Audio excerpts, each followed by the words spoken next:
Good morning, good afternoon, and good evening, everybody. It's already 2023 somehow. Don't ask me how, but we made it. And welcome to part 1 of my year in review. We'll be talking about a handful of games. I didn't realize just how many games I made until I started working on this video. So I'll have to split it up into 2 videos probably. Hopefully not more than that. But in this first video, we're going to talk about Metroidvanias and Pokemon games. Because I played a lot of those. So, without further ado, let's get started. The first game, we'll be talking about these by genre, in chronological order of when I played them this year. At least to the best of my tracking. So, the first game was Metroid Zero Mission. I had a lot of struggles, but a lot of fun with this game, until we got to the final boss. That final boss, I did not like that. I generally am not a fan of boss fights that throw a million obstacles at you, hope you can accidentally dodge them. I probably could have beaten it, but it would have taken forever and I just kind of rage quit. But it was overall a fun game to that point. Even with my struggles and being bad. Old games are not easy. But yeah, that was just kind of the start of this year's Metroidvania shenanigans.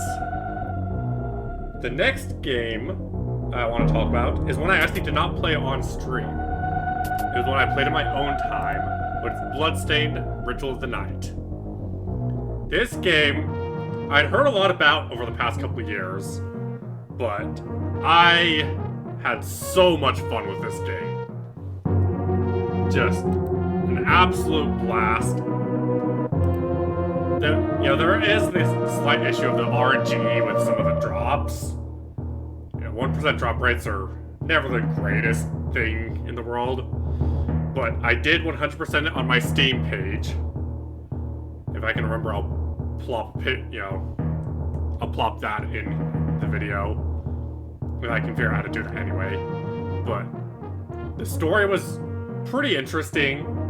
The gameplay was tight, the controls worked. All of the struggles I had were my own inability to be good at games. I know, me being bad at games is what it caught. How surprising. But this game was so much fun. Just running around, powering up, destroying things, getting beaten up by enemies I didn't know how to fight. Just peak Metroidvania for me. Very good. I would recommend it to pretty much anybody who is interested in this genre anyway. Now this brings us to a game that we did play on stream, and was one of my favorite games I played this year, Ori and the Will of the Wisps. This game is beautiful, heart-rending story, just an incredible sequel. It took everything great about the original Ori and just improved on it. Why is my eye freaking out? Whatever. The mechanics are smooth, the combat is so much more flowing and in-depth than it was in the first game, which was just kind of spam the attack button. There was actual proper boss fights as opposed to only escape sequences. There were still plenty of escape sequences, and most of them were done just immaculately. They were a lot of fun, a lot of struggle, but just what a beautiful, wonderful piece of art of a game this was. So good. I'm so glad I played this game.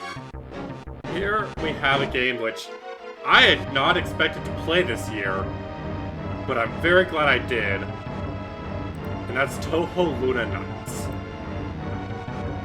I love Touhou. Back in, the early 2010s, I was as much of a Touhou fan as some people. I played as many games as I could, browsed the wiki for lore because I was just that kind of person.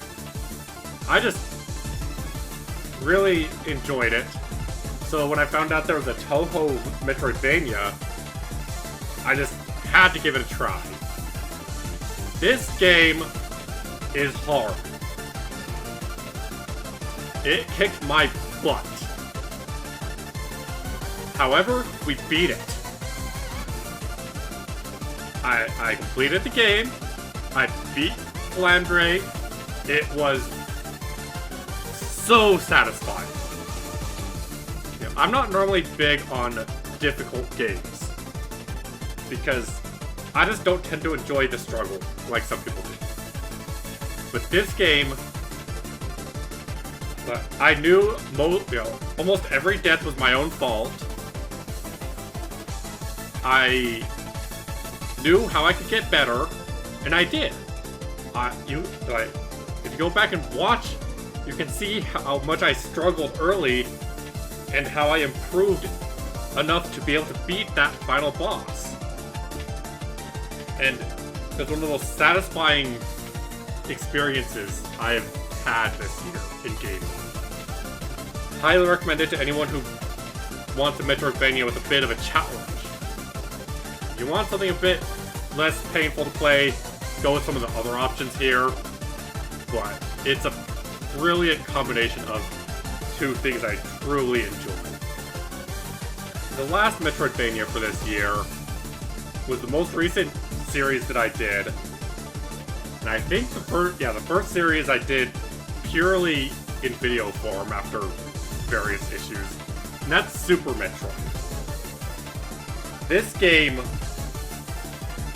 kicked my butt, but I had so much fun up until the quicksand. That quicksand just sapped all enjoyment out of the game I had. But everything up to that point was so wonderfully done. Easy to get lost, but if you're paying attention, you can figure out where to go. Just by remembering where you've gone before. I remember seeing something that this new upgrade could help me with. Also, the combat was cool. I understand what people mean when they talk about how this game, they don't want it remade. This game is good as it is. I'll argue about the quicksand part, but it's such a good game other than that. And I don't want to dwell on the negative too much. This game was so good. And with that, it brings us to what I consider, as a Pokemon fan, this was a really good year. First, we have Pokemon Legends Arceus. When this game came out, it was unlike anything we had ever seen. Somewhat mostly open world, well, pup-based open world, but still. A completely unique gameplay style. A very interesting story. Lots of danger. Those boss fights are no joke. They will kick you in the teeth. But, just,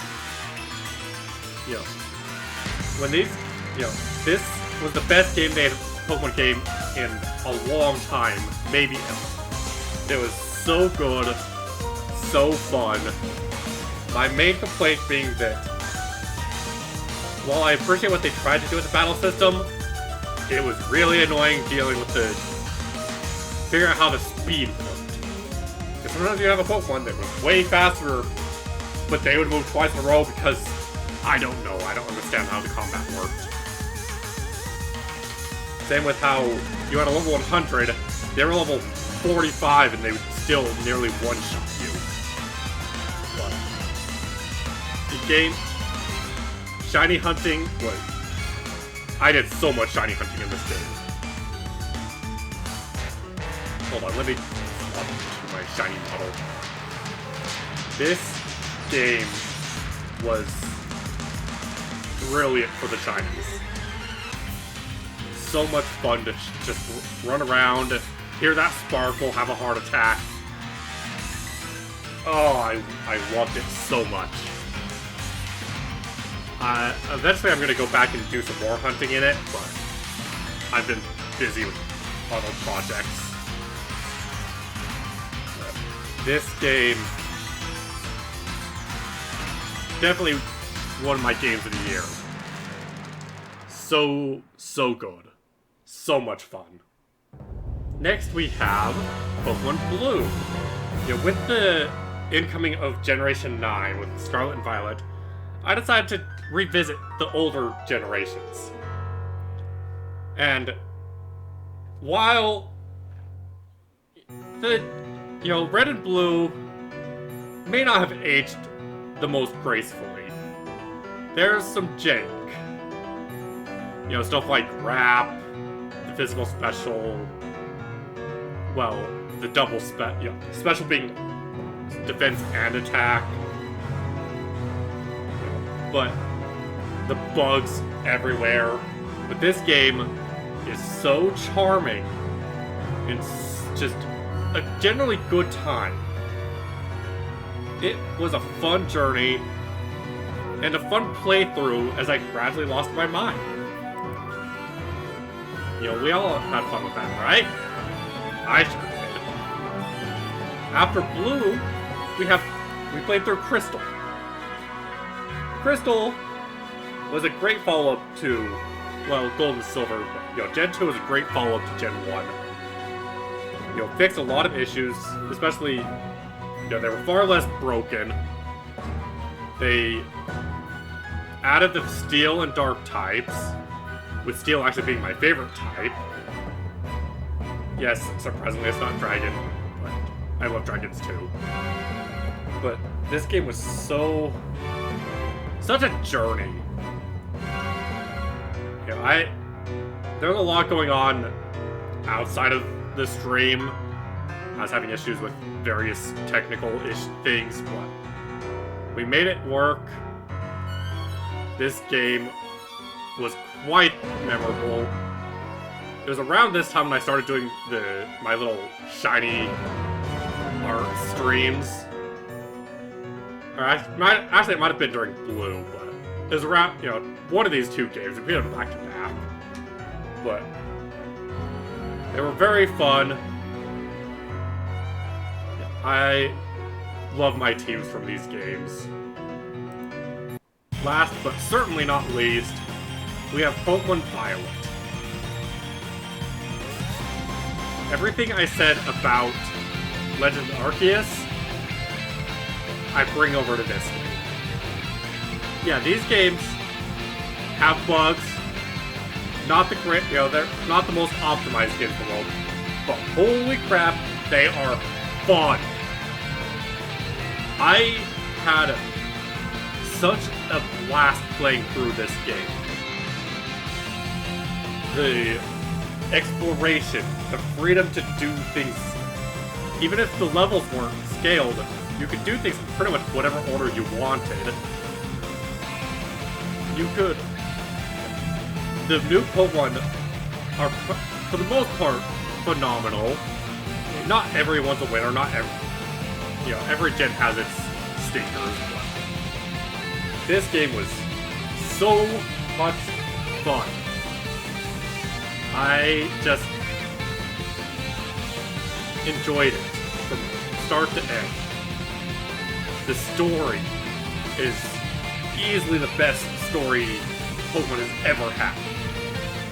It was emotionally investing. I was always interested in what was going on next.